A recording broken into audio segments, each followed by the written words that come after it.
जय जय माँ, जय जय माँ।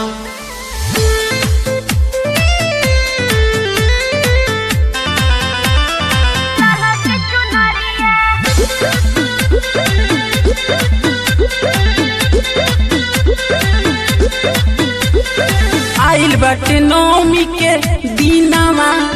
कलसा तू धर ए हो धनिया बुझलू हम से न बक बक कर हो बनाना अब तू कोई कहानिया जाइना ले आदि कलसा दियोरिया ए राजा ललक चुनरिया घरे आई है आजू मोहतरिया ले ले आई ललक चुनरिया आज जाइना जी ललक चुनरिया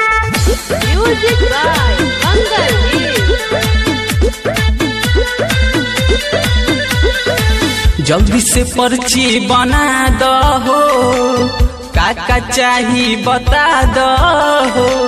कहतानी ना तो कुछ भूलब तब मत कही हकिला दहो बुझलू खाली बातें बनाई के कोहिले काहे कोहनी नजर दिन पहिले ओढ़ौल के फूल बोल देनी हो ले आई सुनल घर ही मलिनिया जाइना ले आदि कलसा दियोरिया ए राजा ललक चुनरिया घरे आई है आजू मोहतरिया ले ले आई ललक चुनरिया जय जय माँ, ललक चुनरिया जय जय माँ।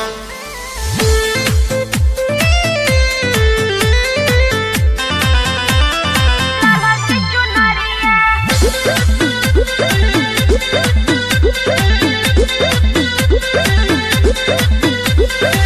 संतोष कहेले घरे आई है माई अच्छा ये घर ही करेले पूजाई सब सामान सरिया लिहलू